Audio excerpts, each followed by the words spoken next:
Je vais laisser maintenant, sans plus tarder, la parole à sœur Élisabeth. L'exil, tant d'épreuves, tant d'épreuves. Oui, l'exil à Babylone met à l'épreuve la foi d'un peuple qui voit s'effondrer des institutions et des symboles essentiels. La terre, terre d'alliance, le roi, témoin de l'alliance à qui Dieu a promis que son trône serait affermi à jamais, le temple, lieu de la célébration de l'alliance, et l'unité de la communauté, communauté de l'alliance avec le Dieu vivant. Dispersés au milieu d'une civilisation étrangère dont ils adoptent certains aspects, le calendrier, les techniques, eh bien les exilés sont contraints à un très profond travail d'approfondissement spirituel. Et voilà, c'est ça que je voudrais dire, ce temps d'épreuve a été un temps d'approfondissement spirituel. Alors il y aura 2 points. Premièrement, les conditions de vie. Il s'agit de se rassembler, c'est vital. Comment vivent les exilés? Ce n'est pas l'esclavage. Les exilés vont d'abord s'adonner à l'agriculture sur des terres qu'on leur loue. Des tablettes mentionnent aussi, 5 ans déjà après leur arrivée, les employés juifs aux constructions royales. Ils s'en trouvent dans l'administration et dans le commerce. Certains atteignent un degré de prospérité. On a retrouvé des noms juifs dans les vestiges de la banque Mourachou, spécialisée dans les prêts d'argent et la gérance des cheptels. Et d'autres sont même présents à la cour des rois perses, tel Néhémie. Comment cela est-il possible? Eh bien, c'est que le prophète Jérémie leur a écrit une grande lettre, le chapitre 29 du livre de Jérémie. Oui, Jérémie n'est pas avec eux, il a été entraîné de force en Égypte par un groupe d'irresponsables. Mais nous savons que sa grande lettre est une invitation à vivre le présent avec espérance. Voici ce qu'il dit. Bâtissez des maisons et installez-vous, plantez des jardins, mangez leurs fruits, prenez femmes et engendrez des fils et des filles, multipliez-vous là-bas, ne diminuez pas, recherchez la paix pour la ville où je vous ai déporté. Vous pouvez lire tout le chapitre 29. Mais que reste-t-il de l'alliance? Le Seigneur n'a donc pas protégé ce peuple qu'on disait le sien? Est-ce parce qu'il était moins fort que les dieux païens? Ou bien a-t-il abandonné son peuple parce que celui-ci n'a pas été fidèle à l'alliance malgré les rappels des prophètes? Avec une telle épreuve, on pouvait s'attendre à la disparition de la religion israélite et de la conscience commune du peuple. S'ils n'ont pas été assimilés au milieu des païens, c'est qu'ils ont la possibilité de se regrouper. Ils pouvaient se réunir et s'organiser sous l'autorité d'anciens. Nous savons que le prophète Ézéchiel, qui a fait partie de la première déportation, est avec eux. Il aura une grande influence. Nous savons que les exilés commémoraient par des jeûnes et des prières la catastrophe de la prise de Jérusalem en 587. Et puis le Shabbat, ils pouvaient se réunir en assemblée de prière et de lecture de la parole. Rappelez-vous le psaume 137-136, au bord des fleuves de Babylone, nous étions assis et nous pleurions, nous souvenant de Sion. Oui, prière et lecture de la parole, ils sont en train d'inventer le culte que plus tard ils feront dans les synagogues. Eh bien, dès lors, on pouvait vivre l'épreuve sans perdre la foi, d'autant plus que l'activité littéraire fut intense. Et c'est ma deuxième partie, l'activité littéraire, il s'agit de trouver du sens. Les exilés ont pu emporter les Écritures, car il doit déjà exister des récits, des lois et les oracles des prophètes. Ceux-ci vont faire l'objet d'un travail intense de réflexion et de rédaction. La captivité a mis en route un processus dont le dynamisme se prolongera largement au retour d'exil. Alors, premièrement, la relecture des prophètes. Les prophètes d'avant l'exil, Amos, Osée, Isaïe, chapitre 1 à 39, Michée, Jérémie. Oui, il s'agit de les relire dans la situation d'exil et ça permet d'actualiser la parole. Je prends un exemple.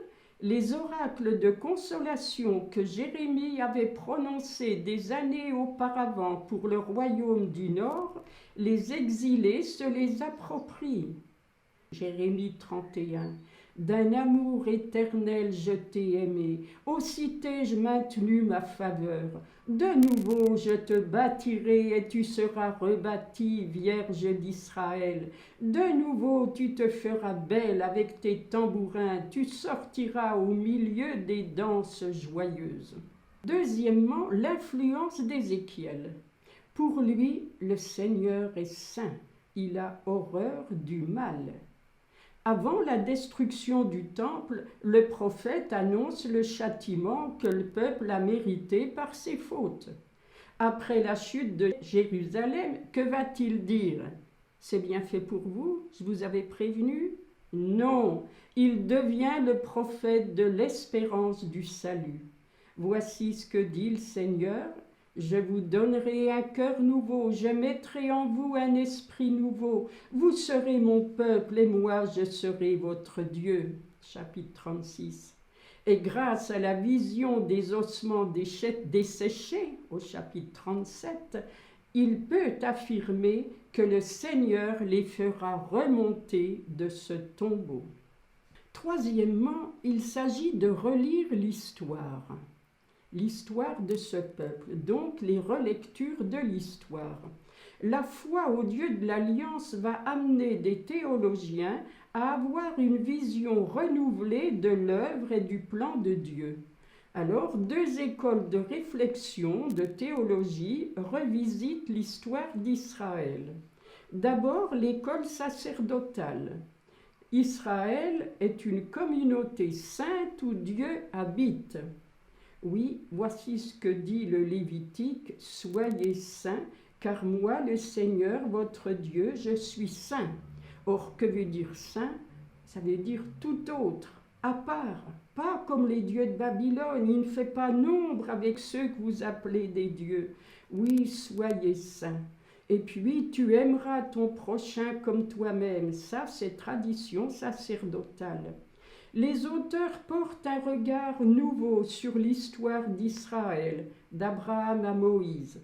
Alors que les exilés doutent, les auteurs affirment que l'alliance avec Abraham est perpétuelle. On trouve ça en Genèse chapitre 17 pour la première fois, alliance perpétuelle. Pour eux, la circoncision est signe de l'alliance marquée dans la chair. Ce regard nouveau porté sur l'histoire remonte bien avant Abraham. Il remonte jusqu'à la création du monde. Et c'est la tradition sacerdotale qui nous donne Genèse chapitre 1, au commencement, Dieu crée le ciel et la terre. Oui, Dieu vit que cela était bon. Et puis, faisons l'homme à notre image. Oui, c'est l'homme et lui seul qui représente Dieu sur terre au sens double de lieutenant et d'image. Alors, en même temps que la tradition sacerdotale, il y a la tradition deutéronomiste. Pour eux, l'alliance est alliance d'amour. Les malheurs viennent du péché, disent-ils, d'une religion formaliste. Aussi, les mots-clés du Deutéronome sont « Écoute, souviens-toi ». Aujourd'hui est le verbe aimer, car pour le deutéronomiste, la loi est inscrite dans le cœur. Deutéronome 6, Écoute Israël, le Seigneur notre Dieu est le seul Seigneur. Tu aimeras le Seigneur ton Dieu de tout ton cœur, de toute ton âme et de tout ton pouvoir. Que ces paroles que je te dicte aujourd'hui restent dans ton cœur. Et au chapitre 30, vois, je te propose aujourd'hui vie et bonheur. Choisis donc la vie. Quatrièmement, le livre de Job. Car ce plan d'amour, cette sagesse de Dieu exprimée par ces théologiens, ce n'est pas évident pour tous, et un courant aboutit à reprendre la vieille légende de Job pour en faire une mise en cause de la sagesse de Dieu. Oui, c'est une question posée à Dieu sur le sens des épreuves que l'homme traverse. Dieu n'est pas effrayé par la révolte de Job, par sa colère devant l'énigme du mal. Elles sont chemin de foi et conduisent Job à l'adoration. Elles le font passer du pourquoi en un seul mot, pour quelle raison, au pourquoi en deux mots, en vue de quoi. Et enfin, c'est mon cinquièmement, il y a le livre d'Isaïe des chapitres 40 à 55. Un prophète anonyme, dont les oracles sont placés à la suite de ceux d'Isaïe, annonce le retour d'exil. Ce sera un nouvel exode, car le Seigneur qui avait tracé une route à travers la mer autrefois, tracera une route à travers le désert. C'est le prophète de la consolation, du réconfort. Isaïe 40, consolez, consolez mon peuple, dit votre Dieu. 43, ne crains pas, car je t'ai racheté, je t'ai appelé par ton nom, tu es à moi. Et 49, cieux, criez de joie, terre exulte, que les montagnes poussent des cris, car le Seigneur a consolé son peuple, il prend en pitié ses affligés. Sion avait dit, le Seigneur m'a abandonné, le Seigneur m'a oublié. Voyons, une femme oublie-t-elle son enfant? Est-elle sans pitié pour le fils de ses entrailles? Et pitié en hébreu, Rachem, ça veut dire les entrailles maternelles, l'utérus. Une femme est-elle sans pitié pour le fils de ses entrailles? Eh bien, même s'il s'en trouvait une pour l'oublier, moi, je ne t'oublierai jamais. Vois, je t'ai gravé sur les paumes de mes mains, tes remparts sont devant moi sans cesse. Et encore 54.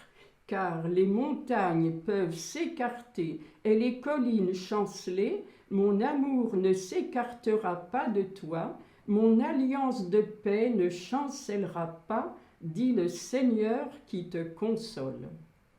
Eh bien, Assyrus, qui va détruire Babylone, Assyrus victorieux succède l'abaissement de Babylone, aux serviteurs souffrants, humiliés, succédera la gloire de Jérusalem. Ma conclusion, je la prends de Anne-Marie Pelletier dans son livre d'Isaïe. C'est toute l'histoire passée qu'il s'agissait de revisiter. Revisiter et relire pour saisir ce que Dieu réalisait silencieusement dans l'épaisseur obscure des jours et des événements.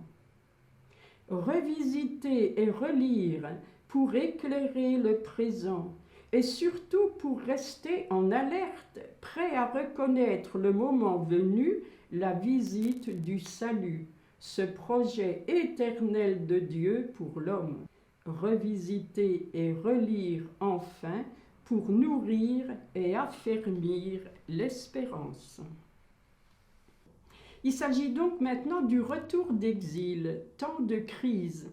Ils étaient confinés en Babylonie et là c'est le déconfinement. Alors une crise, c'est un moment décisif où tout peut advenir, en bien ou en mal. Eh bien, le retour d'exil, c'est un moment décisif dans l'histoire d'Israël. Recommencer comme avant ou créer du nouveau? Le deuxième Isaïe avait annoncé du nouveau, un nouvel exode. Eh bien oui, ce sera une naissance, la naissance du judaïsme. Alors 2 parties, les événements et puis la deuxième, les acteurs du nouveau. Donc d'abord les événements. Grâce à Cyrus, roi des Mèdes et des Perses, Babylone tombe en 539. C'est par un édit dès 539 que les Judéens, c'est-à-dire les Juifs, sont autorisés à quitter la Babylonie pour rentrer dans leur patrie et y reconstruire le temple. Ils furent peu nombreux à tenter dès 538 l'aventure du retour en Judée, sous l'égide de Sheshbassar, prince de Juda. Il faut attendre 520 sous le règne de Darius pour qu'un groupe important, conduit par Zorobabel, descendant davidique, arrive et commence la reconstruction du temple. Par la suite vont venir Esdras et Néhémie. Le rédacteur final de ces 2 livres a placé Esdras avant Néhémie et les présente comme des contemporains. Peut-être pour affirmer la primauté du sacerdoce, puisque Esdras est prêtre, sur le gouverneur laïque Néhémie. Mais historiquement, il semble que Néhémie vient d'abord. Donc Néhémie, laïque juif, et chanson à la cour du roi Artaxerxès, devient l'un des principaux agents de la restauration juive en remplissant 2 missions à Jérusalem. Puis, c'est la venue du groupe d'Esdras, prêtre et scribe, secrétaire pour les affaires juives à la cour du roi de Perse. Alors les difficultés ne manquent pas. Hostilité des autochtones, conjoncture économique difficile, c'est la famine, manque de zèle des rapatriés, interruption des travaux et difficultés énormes sur le plan légal, éthique et identitaire, car les Judéens doivent vivre sous occupation perse. Qui sont-ils? Que veulent-ils? Comment vivre l'alliance? Comment vivre de ce qu'ils ont découvert pendant l'exil? C'est mon deuxièmement, les acteurs du nouveau. Premièrement, les prophètes des premiers retours, Agé et Zacharie. Ce sont les prophètes qui vont encourager et donner une vision d'avenir. D'abord Agé. C'est en 520 que le prophète intervient. Les travaux de reconstruction du temple commencés en 537 ont été interrompus à cause de l'hostilité des Samaritains. Les gens sont déçus, découragés. Chacun ne pense qu'à rester dans sa maison confortable, dit le prophète. D'ailleurs, pourquoi reconstruire le temple? N'y a-t-il pas assez de difficultés économiques? De plus, les prophètes du passé n'avaient-ils pas critiqué le temple et dénoncé les pratiques comme ayant conduit à la catastrophe? N'allait-on pas s'exposer à retomber dans les mêmes déviations? Eh bien, l'option du prophète Agé est claire. Il faut reconstruire. Du découragement présent, le prophète opère un déplacement vers une vision d'avenir. Écoutez ça au chapitre 2, verset 4. À présent, courage Zorobabel, oracle du Seigneur. Courage Josué, fils de Jéhosadak, grand prêtre. Courage tout le peuple du pays, oracle du Seigneur. Allez au travail, car je suis avec vous, et mon esprit demeure au milieu de vous. Ne craignez pas. La gloire à venir de ce temple dépassera l'ancienne, dit le Seigneur Sabaoth, et dans ce lieu je donnerai la paix. Le deuxième prophète du retour, c'est Zacharie. Mais attention, seulement les chapitres 1 à 8 de Zacharie. Eh bien, il insiste sur le retour du Seigneur à Jérusalem et sa vision est universaliste. Au chapitre 2, « Chante, réjouis-toi, fille de Sion, car voici que je viens pour demeurer au milieu de toi, oracle du Seigneur. Des nations nombreuses s'attacheront au Seigneur en ce jour-là. Elles seront pour lui un peuple. » Comme Agé, Zacharie fait preuve d'un grand attachement au temple, mais il n'hésite pas à montrer aux prêtres les limites d'une sainteté basée sur le culte. C'est l'amour qui sanctifie, non le culte. Est-ce pour l'amour de moi, dit le Seigneur, que vous avez multiplié vos jeûnes? Donc ça, c'était les deux prophètes du retour. Mon deuxièmement, c'est les relectures de l'exil, la naissance des apocalypses. L'exil était-il la fin de l'histoire d'Israël? Non, car les révélations, Apocalypse, sont scellées dans le livre qu'il faut maintenant ouvrir. Seule cette mise à nu peut donner à l'histoire en crise un sens. Alors vous avez deux livres apocalyptiques, Isaïe, les chapitres 56 à 66, celui qu'on appelle le troisième Isaïe. Jérusalem, debout, resplendit, car voici ta lumière, et sur toi se lève la gloire du Seigneur. Lève les yeux aux alentours et regarde, tous sont rassemblés, ils viennent à toi. Le temple deviendra maison de prière pour les exclus, les eunuques, les étrangers, car, dit le Seigneur, ma maison sera appelée maison de prière pour tous les peuples. Face à la dégradation qui semble générale parmi les Judéens, face à la désillusion qui est le lot de beaucoup, le prophète oppose une création renouvelée, des cieux nouveaux et une terre nouvelle où tout homme vit sous le regard de Dieu. Et là, on a maintenant aussi Zacharie, chapitre 9 à chapitre 14. Le climat général est celui d'une crise grave qui traverse la communauté. Les autorités en place sont des bergers sans pitié. Le regard du prophète perce le voile. Exulte avec force, fille de Sion, crie de joie, fille de Jérusalem. Voici que ton roi vient à toi. Il est juste et victorieux, humble, monté sur un ânon, le petit d'une ânesse. Et puis au chapitre 12, je répandrai sur la maison de David et sur l'habitant de Jérusalem un esprit de grâce et de supplication, et ils regarderont vers moi, celui qu'ils ont transpercé. Ils se lamenteront sur lui comme on se lamente sur un fils unique, ils le pleureront comme on pleure un premier-né. Alors troisièmement, les réformes de Néhémie.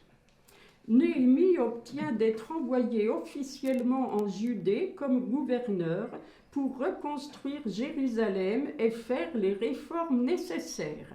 Alors là, on a les pieds sur terre.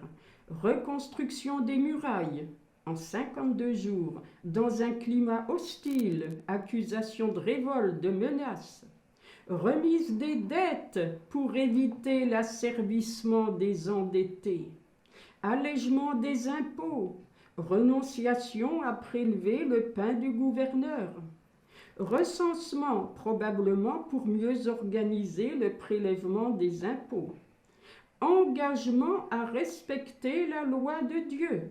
Il semble qu'il s'agit essentiellement du Deutéronome. Prélèvement de la dîme en faveur des Lévites. Respect du Shabbat en fermant les portes de Jérusalem. Rejet de l'ammonite et du moabite de l'assemblée religieuse.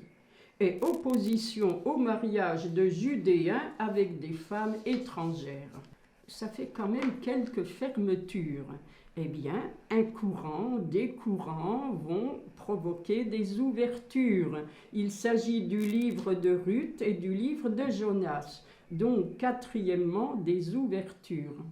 Le livre de Ruth, l'auteur a probablement été choqué par le rejet systématique des femmes étrangères. Il aura voulu rappeler que David lui-même descendait d'une femme étrangère, Ruth, une Moabite. Et puis le livre de Jonas. Il proclame la bienveillance de Dieu pour tous les hommes, y compris les païens. Ce récit d'ailleurs ne manque pas d'ironie. En renversant les rôles habituels, le prophète se rebelle, tandis que les païens, marins et ninivites, écoutent la parole de Dieu. Cinquièmement, Esdras, et Esdras qui apporte la Torah. La figure d'Esdras reste assez floue, réduite à 2 actions symboliques, rompre les mariages mixtes et lire solennellement la loi devant le peuple rassemblé. La loi, c'est-à-dire la Torah. Nous avons le récit en Néhémie chapitre 8. Sur la place située devant la porte des eaux, Esdras lut dans le livre depuis l'aube jusqu'à midi, en présence des hommes, des femmes et de ceux qui avaient l'âge de raison. Tout le peuple tendait l'oreille au livre de la Torah. Par la tournure liturgique du récit, on peut y reconnaître l'ébauche du culte de la synagogue. Esdras lit le texte en hébreu et il le traduit et donne le sens. Ainsi, l'on comprenait la lecture. Alors, quelle est cette loi, cette Torah? C'est probablement le Pentateuque tel que nous le connaissons aujourd'hui, Genèse, Exode, Lévitique, Nombre, Deutéronome. Non pas seulement des codes législatifs, le mot loi nous trompe, mais l'histoire des origines sur laquelle Israël peut s'appuyer pour vivre l'alliance. Conclusion. Ainsi, au retour d'exil, se sont mis en place les 2 piliers du judaïsme post-exilique. Le temple, avec ses sacrifices, le Shabbat et ses fêtes, et la Torah, donc le temple et la parole de Dieu. Ils pourront tenir pendant les siècles de domination perse, puis grecque, puis romaine, car le dilemme était cruellement clair, s'identifier, se singulariser ou disparaître.